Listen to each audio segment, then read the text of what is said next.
In the stillness of a medieval night, where the moon cast pale light over towering castle walls, one could almost hear the faint rustle of guards pacing the cold cobblestone paths. The world outside these walls might have been asleep, but inside, behind locked gates and iron bars, an entirely different reality unfolded. This was a world hidden from the eyes of ordinary citizens, a world where shadows concealed the cries of the condemned, and where the devices of pain stood ready, their cold metal glinting in the dim glow of torches. The medieval period is often romanticized. We imagine noble knights, grand feasts, and chivalrous tales. But alongside this image existed a harsher truth, the age of brutal punishments and intricate devices built not just to kill, but to make the condemned suffer before death. These tools were designed with both precision and cruelty in mind, created by minds that understood anatomy as much as they understood fear. Tonight, we embark on a journey through that shadowy history. We will explore the darkest torture devices used during medieval times, their design, their purpose, and the chilling tales behind them. Some were tools of interrogation, others were public warnings meant to instill fear into the hearts of the masses. Whether made from iron, wood, or rope, they all shared a common purpose: to break both the body and the will. The medieval executioner was not always the brute we imagine. Often, he was a skilled artisan, capable of maintaining and operating complex mechanisms. Many of these devices required careful adjustments to prolong agony without delivering swift death. And in some cities, the role of torturer was a respected position, rewarded not for compassion, but for efficiency. As we move deeper into this world, remember, the stories you will hear are drawn from real accounts, recorded in chronicles, legal documents, and eyewitness testimonies. They are not tales of fantasy, but echoes from a time when pain was considered a legitimate form of justice. In this first part of our journey, we will set the scene: the flicker of torchlight on dungeon walls, the damp scent of stone and rusted iron, the muffled cries of prisoners who have been forgotten by the world above. We will stand at the threshold of the torture chamber and slowly, cautiously take our first steps inside. The dungeon was rarely a single room. Beneath castles, fortresses, and even city halls, labyrinths of corridors stretched into the earth. Air was scarce, the ceilings low, and the only light came from whatever the guards carried. In the farthest corner sat the most feared devices, hidden until they were needed, covered in cloth to preserve the shock value when unveiled before the accused. As we begin this descent, take a moment to steady yourself. The history we are about to uncover is unsettling, but it is also a reminder of how far humanity has come, and perhaps a warning of what we are capable of when fear and power overshadow. Mercy, our first device, awaits us in the shadows. But before we reveal its name, we will understand why such tools were created in the first place. For in the medieval mind, torture was not merely cruelty. It was law, religion, and politics woven together. To confess under agony was seen as proof of guilt. To suffer publicly was to cleanse the soul before execution. And to watch others suffer was to learn obedience without question. In the next part, we will pull away the cloth covering one of the most infamous instruments of this age, a device whose iron teeth have tasted the flesh of kings and peasants alike. Let us journey deeper into the cold, unlit chambers of the medieval dungeon dock, where the air was thick with dampness, and the flicker of torchlight revealed shadows that danced eerily upon the stone walls.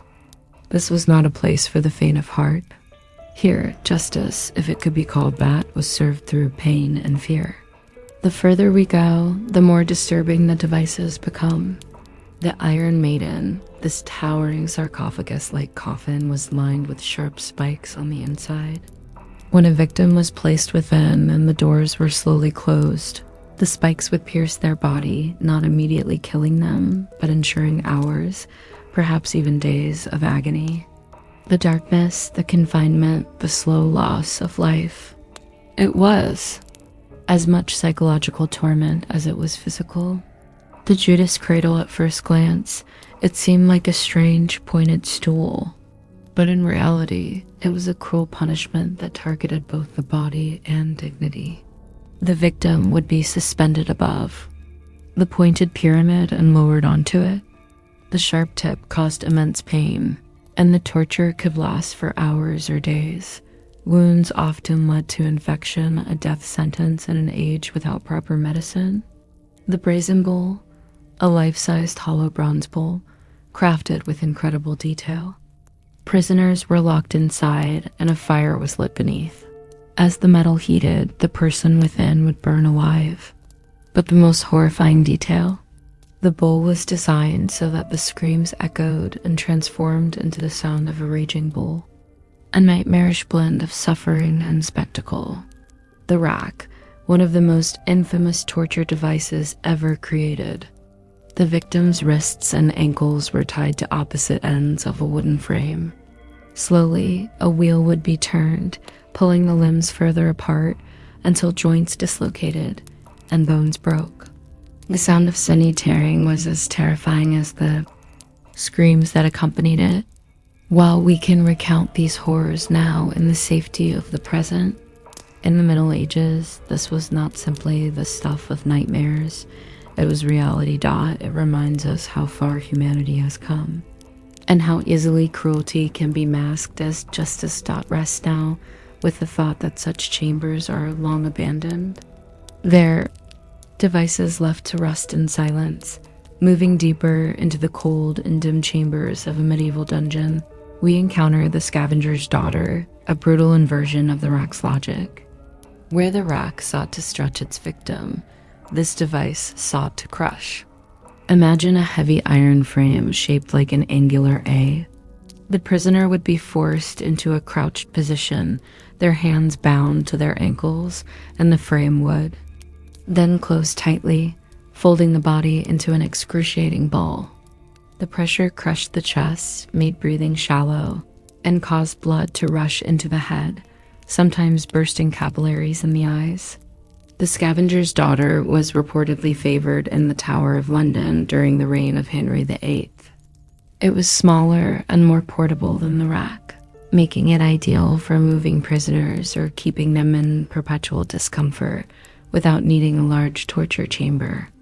The effect was slow, silent agony, perfect for interrogators who wanted a victim to suffer without the loud screams that might echo through the stone halls. From there, we find the thumb screw, a deceptively small device, but one that left its victims howling. This tool was essentially a metal vise designed to crush the fingers or thumbs between its iron plates. Turning the screw increased the pressure, splintering nails, pulverizing bones, and sending pain shooting up the arm. For some, the pain was so intense that they fainted before giving up their secrets.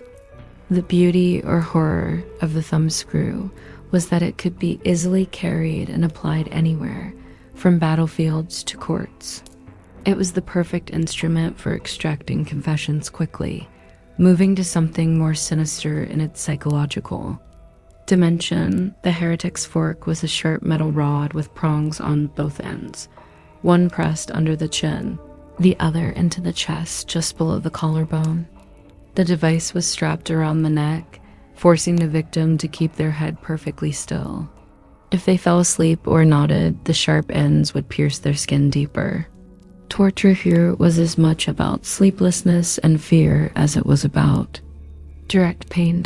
In the dim glow of flickering torches, it becomes clear that medieval torture was not only about inflicting injury, it was about control. Devices like these were crafted with a terrifying ingenuity, meant to not only punish the body, but to dominate the mind. For prisoners trapped in these devices, hours felt like days, and days could stretch into eternity.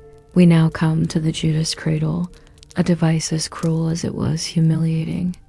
The condemned would be suspended above a sharp, pyramid-shaped seat, its tip aimed at the most sensitive parts of the body. Slowly, ropes would be loosened and the victim would be lowered, gravity doing the rest. Death was not quick. Infection and exhaustion often claimed the prisoner before the torture ended. The heretic's fork was deceptively simple, a short metal rod, sharpened at both ends with a strap in the middle. One end would press into the underside of the jaw, the other into the chest, forcing the victim's head upward. Sleep was impossible. One nod of the head would pierce the flesh. This device wasn't about blood. It was about stealing the mind. Through exhaustion. Then, the Spanish tickler, a clawed instrument designed to tear flesh from bone. Its long metal prongs could shred skin from the arms, back, or legs. In some cases, executioners heated it red hot before use.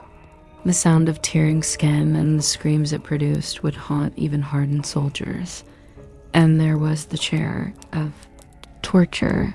Imagine an ordinary wooden chair, covered in hundreds of iron spikes. Victims were strapped down tightly, unable to shift without driving the spikes deeper.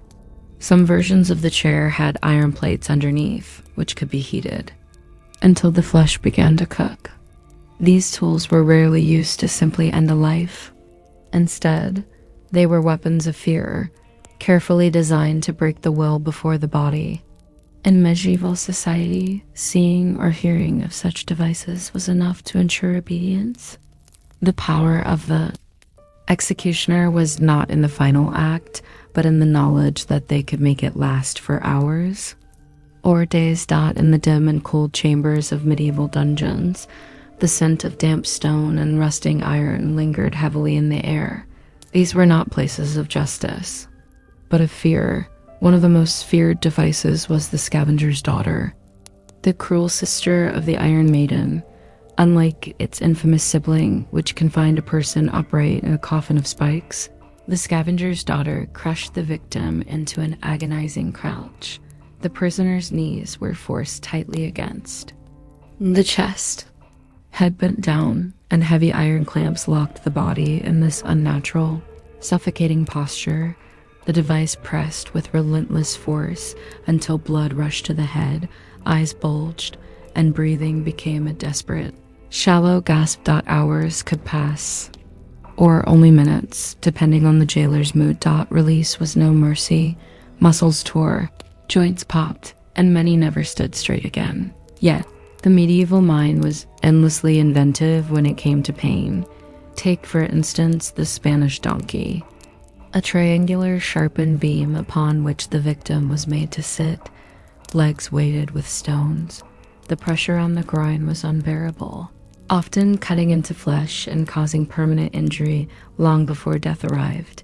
Such methods weren't just physical punishments, they were calculated spectacles, meant to break the spirit of onlookers as much as the body of the condemned. You see, in an age when law and power were wielded like swords, suffering became a public theater. The nobility and clergy often justified these horrors as tools of justice or divine correction. But to the prisoner, there was no lesson, only the certainty that every creak of a gear, every drop of water on cold stone, brought them closer to the inevitable. In our next part, we'll journey deeper into the vaults of history, uncovering the twisted logic behind devices that seem almost impossible to imagine today. But in the Middle Ages, they were all too real. Let us now turn our attention to a device that blended fear with a grotesque sense of performance: the breaking wheel, also known as the Catherine wheel. This device was essentially a large wooden wheel, often taken from a wagon, but reinforced and modified for its grim purpose. The condemned person would be tied to the wheel, either with ropes or iron shackles, their limbs carefully positioned to ensure maximum exposure to the blows that would follow. Executioners would then take heavy iron clubs or hammers and methodically shatter the victim's arms and legs, striking between the joints to avoid instant death. The shattered limbs would sometimes be woven between the spokes of the wheel, the body grotesquely displayed. In some cases, the victim was left alive in this twisted position, raised high on a post for all to see, serving as both a warning and a cruel spectacle. Death could take hours, or even days, depending on the weather, the extent of injuries, and the executioner's skill. Another device, far less known but equally feared, was the heretic's fork. This was a metal rod fitted with sharp prongs. At each end, worn around the neck, with one set of prongs pressing into the underside of the chin, and the other pressing into the upper chest. The victim was restrained in such a way that if they attempted to lower their head, even slightly, the prongs would dig into flesh, causing immense pain and often drawing blood. There was no dramatic spectacle here. It was a punishment of silence, forcing the condemned to remain still, to stay awake, and to endure for days. The heretic's fork was sometimes engraved with Latin phrases, mocking the victim with religious or moral reminders. As if pain alone wasn't enough. Yet among all these devices, one stands out for its psychological cruelty: the iron chair. This was, as the name suggests, a chair made of iron, but with hundreds of sharp spikes covering the seat, backrests, armrests, and even the leg supports. Victims were forced to sit upon it, and leather straps would bind them in place. Sometimes, a fire would be lit beneath the chair, heating the metal until the spikes seared flesh. Other times, the victim would simply be left to bleed slowly, unable to shift their weight without driving spikes deeper. The iron chair was often placed in public squares, its purpose twofold: punishment and a macabre warning to those who might defy authority. These were not simply methods of execution. They were instruments of terror, crafted to ensure obedience through the fear of unimaginable suffering. Each device was a message from those in power: step out of line, and your fate could be worse than death itself. The Iron Maiden, a device that looks like a tall, narrow coffin, lined inside with sharp iron spikes. Its doors were made to close, slowly trapping the victim in utter darkness with the cold bite of metal pressing against their skin. The spikes were arranged with surgical precision, not to kill instantly, but to pierce flesh in just the right places to cause unbearable pain and slow blood loss. Once locked inside, the victim could barely move without tearing their own flesh. On the spikes, the air inside was stifling, the darkness absolute. The psychological terror of waiting for death was as devastating as the physical wounds themselves. Historical accounts suggest the Iron Maiden was used for both execution and interrogation. The slow nature of the torture meant that confessions, whether true or false, often came quickly, anything to escape the agony. The fear of the Iron Maiden was sometimes enough to control entire populations. The cruelty here wasn't just in the spikes, but in the design. It was built to make suffering last. Victims would hear the heavy iron doors close with a final, echoing clang, the sound of hope vanishing. Even today, the Iron Maiden remains one of the most infamous symbols of medieval brutality, though some historians debate whether it was used as often as legend claims, or whether its reputation grew larger than reality. The Judas cradle was as much a device of humiliation as it was of physical torment. Imagine a sturdy wooden or metal pyramid, its tip honed to a cruel point. The victim would be stripped, their dignity stripped away first, and then suspended above the pyramid, usually by ropes tied to their wrists and ankles. Slowly, agonizingly, they would be lowered onto the sharp point. The tip was not designed to pierce deeply in one motion. Instead, it would press into the most sensitive areas of the body, tearing skin and muscle over time. The victim's own weight was the weapon. Torturers could control the pain by adjusting the ropes, lowering the victim for deeper penetration, or raising them just enough to prolong the suffering. This could continue for hours, sometimes days, until infection or exhaustion took over. The psychological warfare was just as cruel. Victims would often be forced to watch others suffer on the Judas cradle before their own turn, ensuring that fear hollowed them out long before their body was touched out. To make matters worse, the device was rarely cleaned, meaning that even if someone survived the initial torture, infection was almost certain. In the era before antibiotics, such infections were often a slow and certain death sentence. The Judas cradle's true cruelty lay in its simplicity. No complex gears, no elaborate spikes, just gravity, time, and human weight turned into tools of unrelenting pain. The rack was perhaps the most infamous torture device of medieval Europe. Its design was deceptively simple: a long wooden frame fitted with rollers at each end. At one end, shackles would bind the victim's wrists. At the other, their ankles. The torturer would turn a handle connected to the rollers, slowly winding the ropes. At first, the victim would feel a painful stretch in their arms and legs. But the rack was not meant for discomfort alone. Its purpose was to dislocate, tear, and destroy. With each turn of the handle, tendons strained, ligaments tore, and joints popped from their sockets. The body's natural resistance, the elasticity of muscle and sinew, would give way under the relentless pull.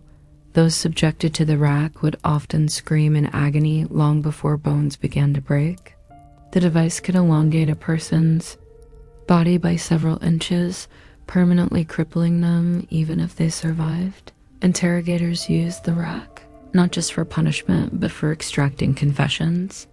Under the unbearable pain, prisoners would often admit to anything, whether true or false, simply to make the torment stop. In some cases, victims were left stretched and broken, their limbs dangling uselessly. Others died from shock, internal bleeding, or organ rupture. The rack became such a feared symbol that even the threat of it could coerce obedience. Its very name carried weight, a reminder that in the medieval world, your own body could be turned into a battlefield. The breaking wheel, also called the Catherine wheel, was not hidden away in dark dungeons. It was a public execution device designed to kill, yes, but also to send a brutal message. The condemned would be tied to a large wooden wheel, their limbs spread across its spokes. In some cases, they were laid on the ground and the wheel was placed over them. Then, the executioner would take a heavy iron hammer or club and strike, shattering arms, legs, and ribs one by one. The method varied by region. Sometimes the victim was bludgeoned first, then the broken body was woven through the wheel's spokes and hoisted onto a post. Other times, they were strapped alive to the wheel, limbs smashed deliberately at the joints to prevent a quick death. The wheel was often displayed in a prominent place, a hilltop, a crossroads, or the edge of a town.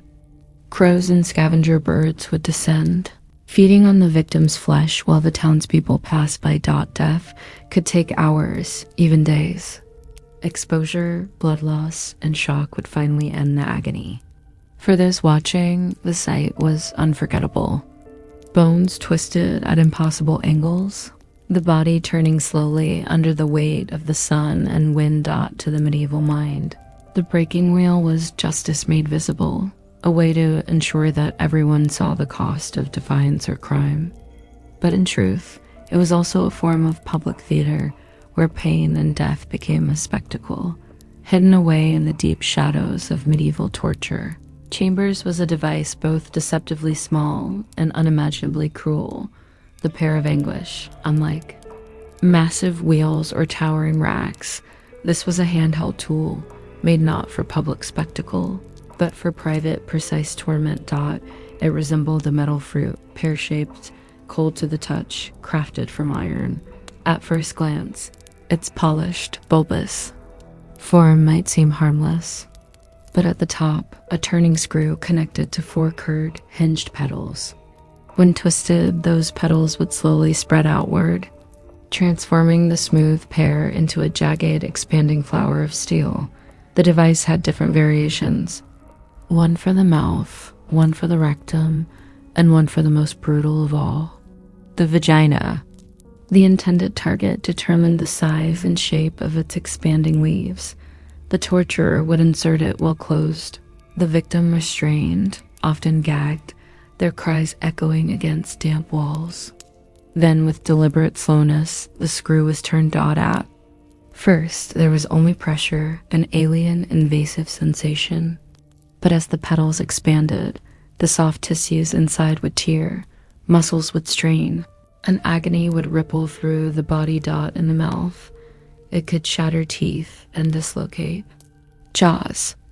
And the other variations, it could cause massive internal injury, sometimes even death from bleeding or infection. What made the pair of anguish so feared wasn't just the pain, it was the intimacy of it. The torture was hidden inside the body, unseen by onlookers, the shame as potent as the agony. Victims often emerged from sessions permanently damaged, unable to speak clearly, unable to walk without pain, or unable to bear children. It was a device for extracting confessions, silencing dissenters, or punishing those accused of blasphemy, adultery, or sodomy. And it was designed to leave a mark that could never fully heal. The cruelest part, this was rarely a death sentence. The pear was meant to leave you alive, carrying the scars in your body long after the chamber doors closed behind you. If you want, I can now move to part 12, the coffin torture, which is a return to large-scale public punishment with a very different kind of horror. This one's brutal. Now we arrive at one of the most disturbing torture devices of medieval history, the Judas cradle. The Judas cradle was designed not only to cause unimaginable pain, but also humiliation. The device was essentially a sturdy wooden or metal pyramid with its point aimed upward.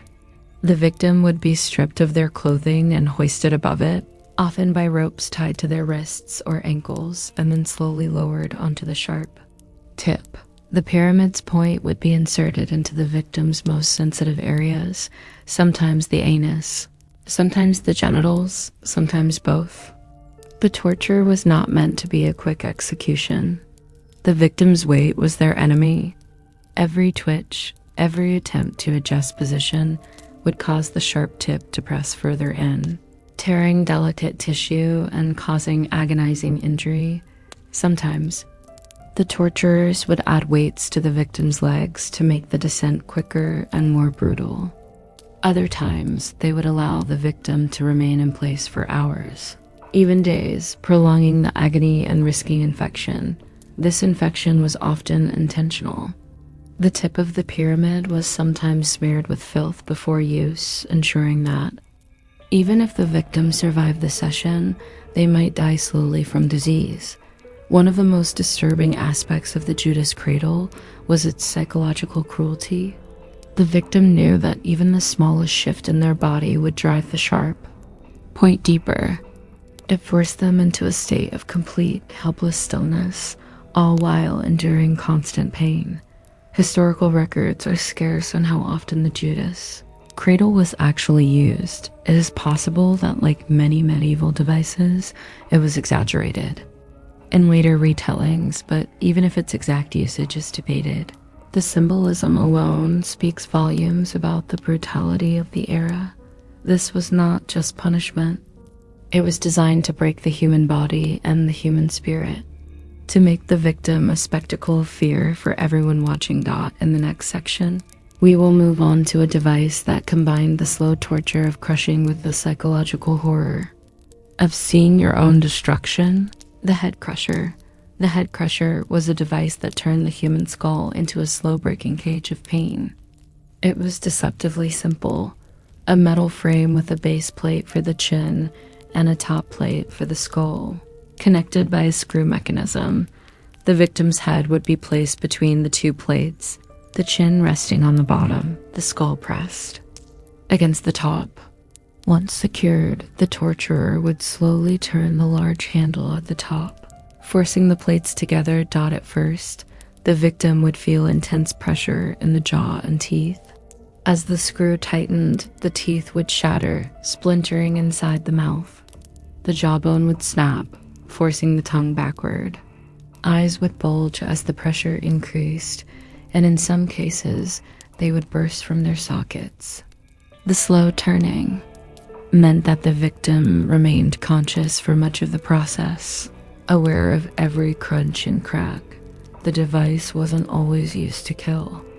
Sometimes the torturer would stop before the skull was completely destroyed, leaving the victim permanently disfigured, jaw broken, facial bones shattered so they could serve as a living warning to others.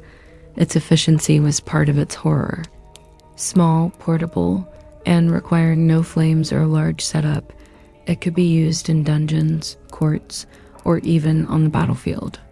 The psychological effect was immense, knowing that your own head could be crushed, like an egg under the slow twist of a screw, though the head crusher's exact frequency of use remains debated among historians.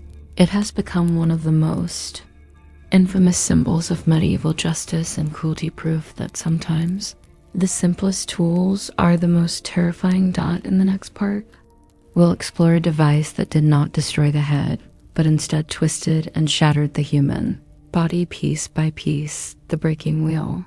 The breaking wheel, also called the Catherine wheel, was one of the most public and brutal execution methods of medieval Europe. Unlike many torture devices hidden away in dungeons, this one was designed to be seen, meant to display punishment for all to witness. A massive wooden wheel, often taller than a man, would be mounted horizontally or vertically.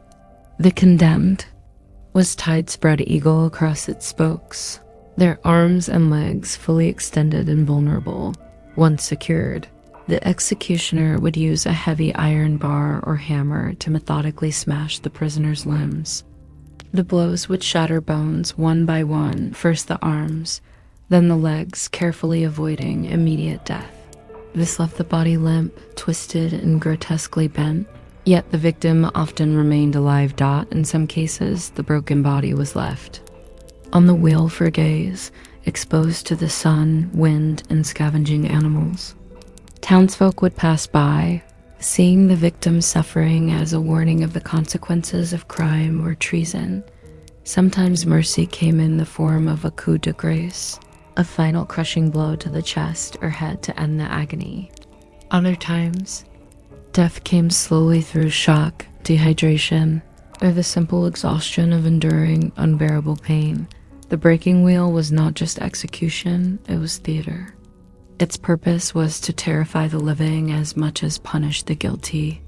It reminded people that the law's reach was absolute, and its cruelty boundless. In the next part, we'll examine a torture method that was far quieter, but no less terrifying one, that used confinement, isolation, and slow starvation to destroy the mind before the body. The iron cage. The iron cage, also called the gibbet cage, was less about inflicting sharp, immediate pain, and more about using time, exposure, and fear to break the human spirit. It was a sentence to die slowly while the world watched.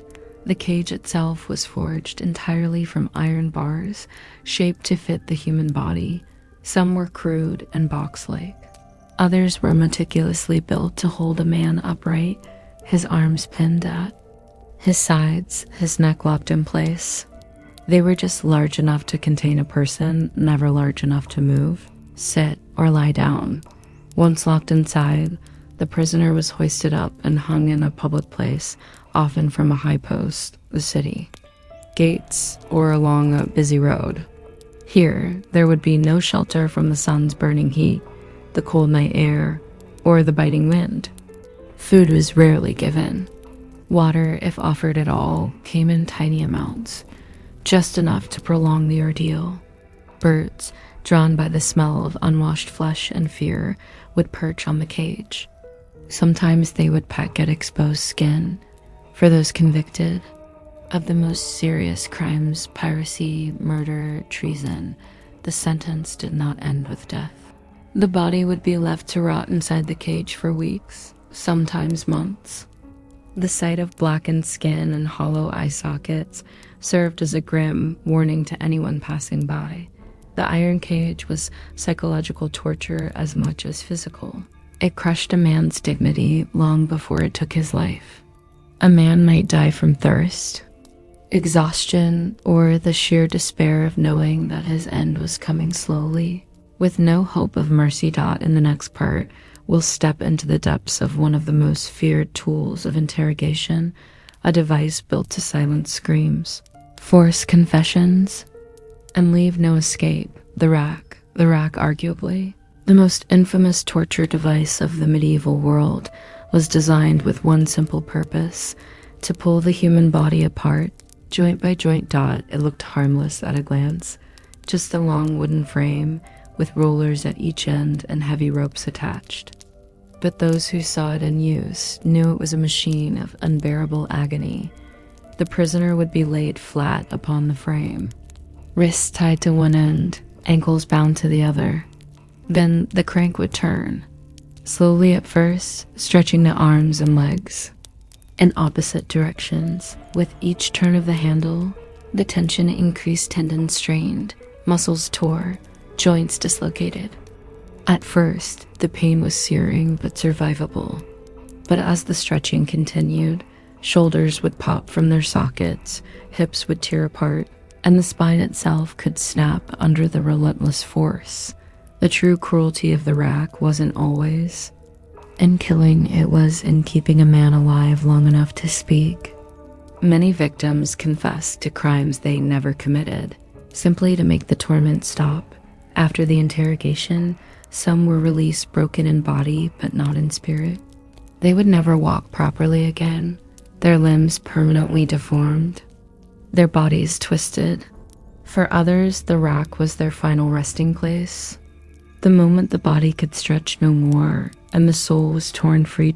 In the next part, we'll explore something far more intimate and horrifying, device that turned the human mouth itself into a prison: the scold's bridle. The scold's bridle, also called the Brink's bridle, was not made to kill. It was made to humiliate publicly, painfully, and without mercy.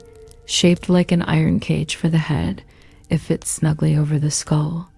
A metal frame pressed against the cheeks and jaw, locking the mouth closed. But the true cruelty lay in the bridle bit, a flat piece of iron or a spiked plate that slid into the mouth, pressing down on the tongue. Every attempt to speak pushed the tongue against cold, unyielding steel.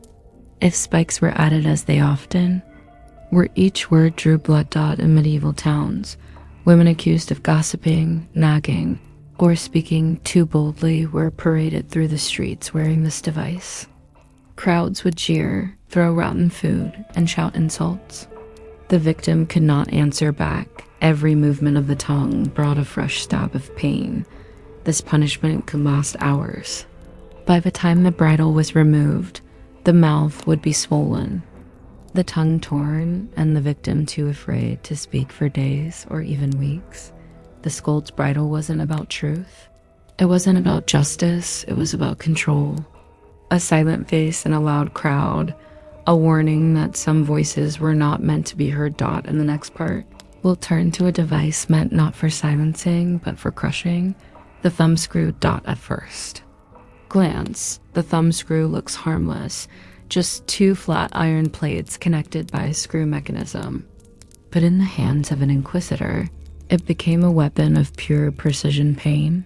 The victim's thumb, finger, or sometimes even toe was placed between the plates. Then, with each deliberate turn of the screw, the iron jaws closed tighter. The plates were often ridged or studded with spikes, digging into skin and flesh.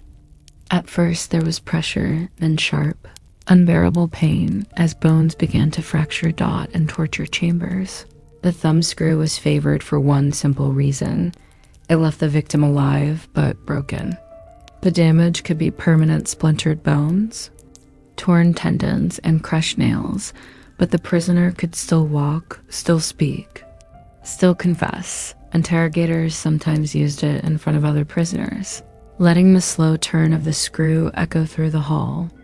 The sound alone was enough to make even the most stubborn suspect rethink their silence.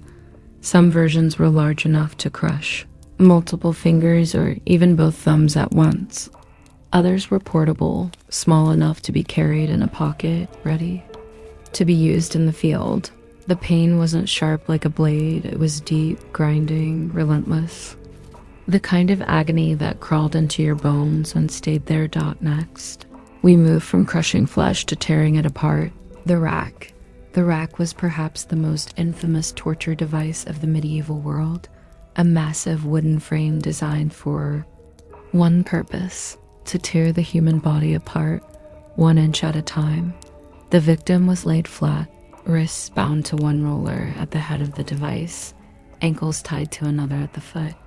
Thick ropes wound around these rollers connected the limbs like a macabre pulley system. With each turn of the handles, the rollers spun, pulling arms and legs in opposite directions. At first, the sensation was an intense stretch, the body's joints straining painfully against their sockets. But as the torturer continued, tendons began to snap like over-tightened cords, and ligaments tore with wet, sickening pops. The shoulders dislocated first, followed by the elbows, hips, and knees. The pain was blinding sharp, searing waves that rolled through the entire body. And if the victim still refused to speak, the process continued until the body was grotesquely elongated, arms and legs pulled far beyond their natural length. Some victims were stretched so much that their muscles tore free from the bone. In the most extreme cases, the skin itself split under the pressure, leaving open wounds along the limbs. The rack wasn't always used to kill, its real power was in crippling. Those who survived often never walked again, their limbs permanently twisted, their joints destroyed. But for those who didn't, the rack became their final resting place. The ropes would be loosened, the body slack and lifeless, discarded like broken machinery. From the drawn-out agony of the rack, we moved to a punishment of crushing weight. The pressing of the rack was the art of pulling a body apart. The pressing, or peine forte at jour, was the art of crushing it under relentless, inescapable weight. Unlike other tortures designed to elicit confessions or information, the pressing was often reserved for those who refused to speak at all, particularly in legal trials where silence itself was seen as defiance.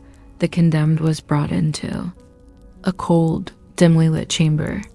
The floor was often just rough stone, damp with the smell of earth and mildew. There was no elaborate wooden frame here, no complex machinery, only the raw, primal force of gravity and the human body's inability to withstand it. The victim would be laid flat on their back, wrists and ankles tied to iron rings fixed into the ground. A thick wooden board or sometimes a heavy iron plate was then placed across the chest. At first, it was merely uncomfortable. The weight was manageable, breathing slightly restricted but still possible. This was only the beginning. One by one, heavy stones were brought in. Some as small as a man's fist, others as large as a millstone fragment. The executioner or torturer, depending on the purpose, placed them carefully atop the board. The process was deliberate, slow.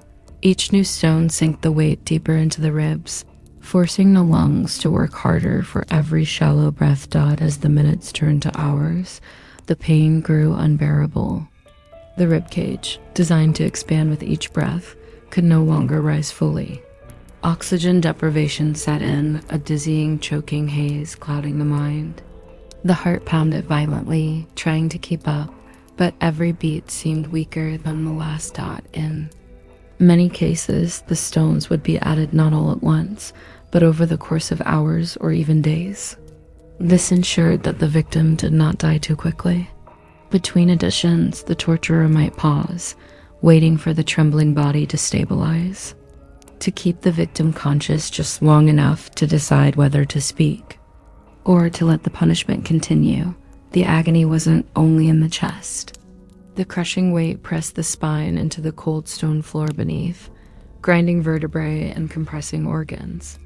The diaphragm muscle essential for breathing was pinned so tightly that each gasp became a desperate fight for survival. Internal bleeding would begin slowly from ruptured vessels in the lungs and abdomen. Some accounts tell of victims who tried to call out, only to find that no sound could escape past the crushing pressure. The voice simply failed, reduced to a faint wheeze. In other cases, the sheer pain caused the body to convulse violently, shaking the stones and prompting the torturer to add even more just to still the struggling. When the end finally came, it was usually from suffocation. The lungs simply couldn't expand. The heart, starved of oxygen, faltered. Death could be swift in the final moments, but the road to it was long and filled with torment. For those who chose silence over surrender, the pressing was a slow dialogue between life and death, each new stone a word, each strained breath a final punctuation mark. And when it was over, when the last faint breath rattled out, the stones would be lifted one by one, revealing a body flattened and still. Sometimes the ribs had splintered, piercing lungs or heart. Other times the skin bore deep, unnatural impressions from the weight that had slowly stolen life away. From the suffocating weight of the pressing, we now descend into a punishment not of crushing force, but of piercing metal and bloodletting. Dreaded Iron Maiden, if there was ever a device that turned cruelty into a form of twisted art, it was the brazen bowl. Imagine a massive sculpture of a bull forged entirely from gleaming bronze or brass. At first glance, it looked like an impressive piece of metalwork, the kind that might stand in a palace courtyard as a display of wealth and craftsmanship. But this was no ornament. This was a machine of death. The brazen bull was engineered. In ancient Greece, though it found its way into later medieval legends of torture, victims were placed inside the hollow belly of the bull, the heavy metal doors sealing them in complete darkness. Beneath the belly, a fire would be lit, heating the metal until it became scorching hot. Slowly, the victim inside would roast alive, their skin blistering, their lungs filling with unbearable heat. But the cruelty didn't stop there. The bull's head was not just decorative. Its design included a system of pipes and chambers inside the nostrils and mouth. As the victim screamed in agony, the sound would travel through this mechanism, distorting into an eerie, animal-like roar. From the outside, onlookers would hear what sounded like a furious bull bellowing, masking the human suffering within. It was said that this device was invented by Perillus of Athens, who presented it to the tyrant Phalaris as a new and exquisite punishment. But according to legend, Phalaris decided to test it on Perillus himself. This grim irony ensured the brazen bull became a cautionary tale. Even those who built instruments of pain could not escape them. In medieval retellings, the brazen bull was exaggerated further. Stories told of it being used for heretics, spies, or those who defied kings. It became a symbol of power. A ruler could show not only that they could execute you, but that they could turn your death into a public spectacle. As the fire roared and the metal glowed red, the bull would shimmer in the heat. From the outside, you might see the faintest wisps of smoke curling from its nostrils. And beneath that strange, resonant roar, the crowd would watch in horrified silence, torn between fascination and dread. The Judas cradle was one of the most feared torture devices of the late medieval period, not because it left grotesque wounds on the outside, but because it inflicted unimaginable agony deep within the body. This device, often reserved for those accused of heresy, witchcraft, or treason, was a slow, deliberate weapon of humiliation and pain. Picture a large, pyramid-shaped wooden or metal seat, the point sharp enough to cause injury, but not so sharp that it would kill quickly. The victim would be stripped of their clothing, both to strip them of dignity and to make the torture more effective. They would then be hoisted by ropes or pulleys, sometimes attached to a frame or beam overhead, and slowly lowered onto the point of the pyramid. The sharp tip would be positioned to pierce into the most sensitive areas of the body, usually the anus or genitals. The torturer could control the descent, inch by inch, ensuring that the process was agonizingly slow. The pressure of the victim's body weight would force the point deeper over time, tearing tissue internally and causing extreme pain with every small movement. To make matters worse, the victim's legs were often tied apart to prevent any chance of shifting their weight away from the tip. But the true cruelty of the Judas cradle lay in its longevity. Some victims would be kept on the device for hours, others for days. The point wasn't necessarily sharp enough to cause instant fatal damage. Instead, it was designed to create slow lacerations and eventually cause infection.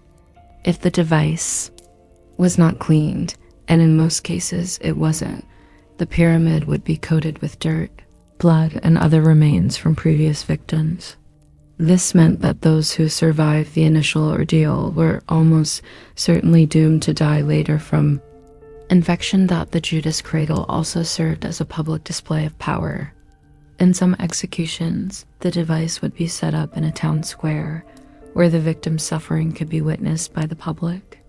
The sheer humiliation of being exposed in such a manner, coupled with the unspeakable pain, sent a message: defy the law or the church, and this could be your fate.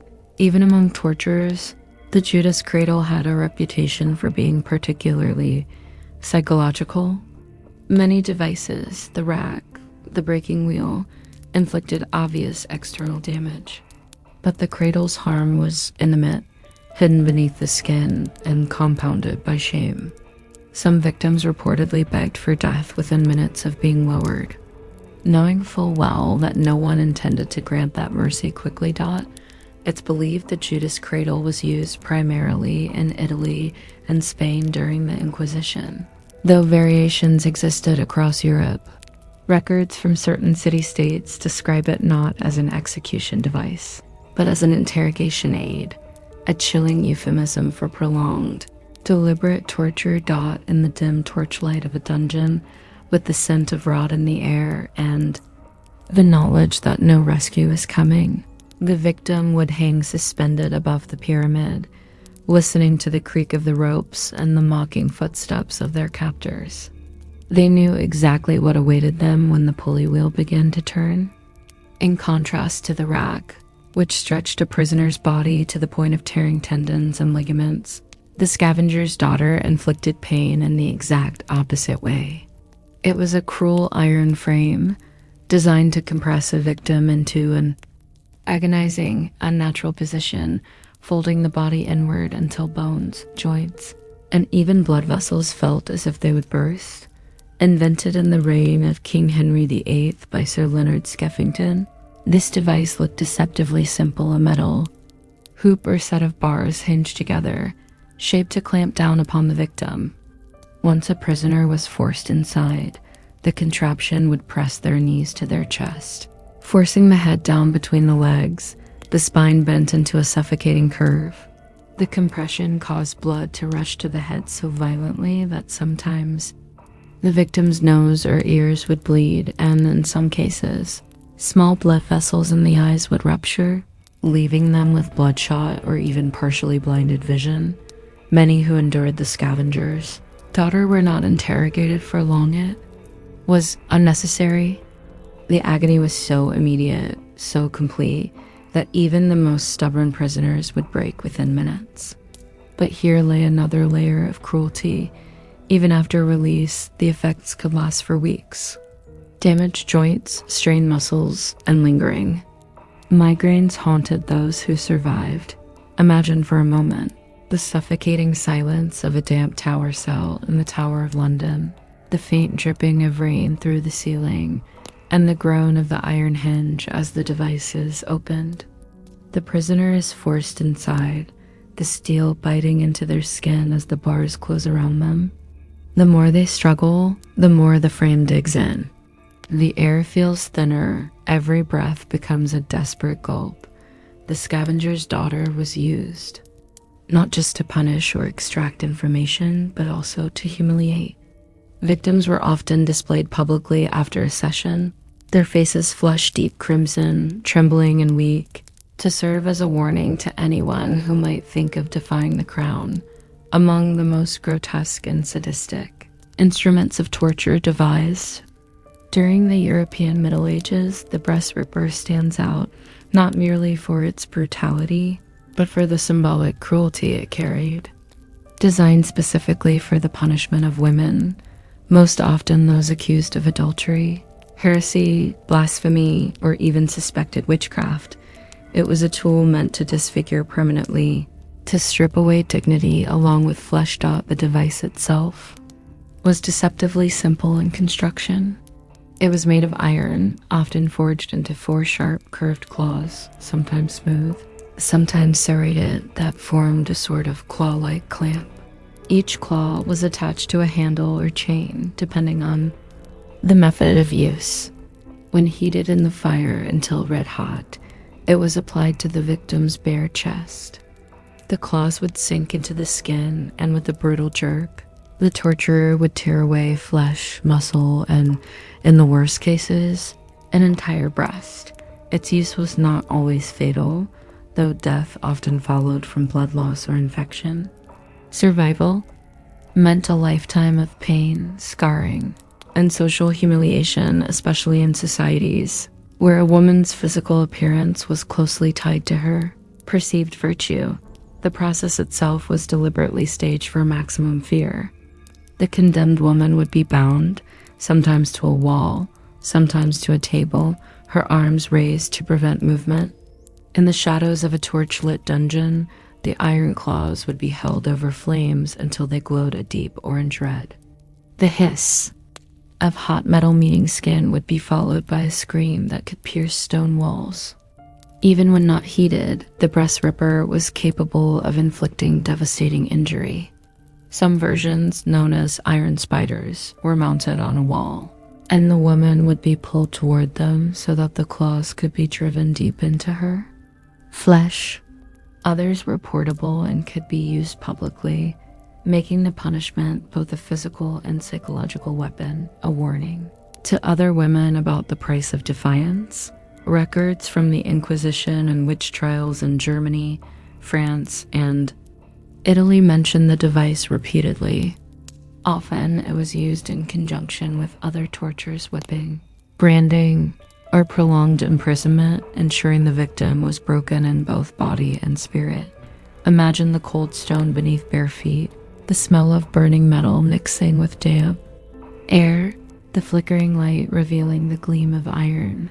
The moment before the claws struck was almost as torturous as the act itself, knowing what was to come. Unable to escape, every muscle in the body trembling in anticipation of agony.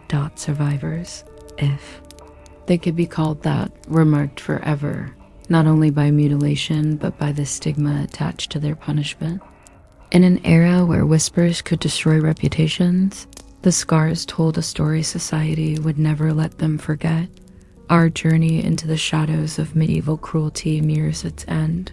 Yet here we encounter a device that is deceptively still, and that stillness was the terror itself. The chair of torment, sometimes called the iron chair, was not meant for sudden death.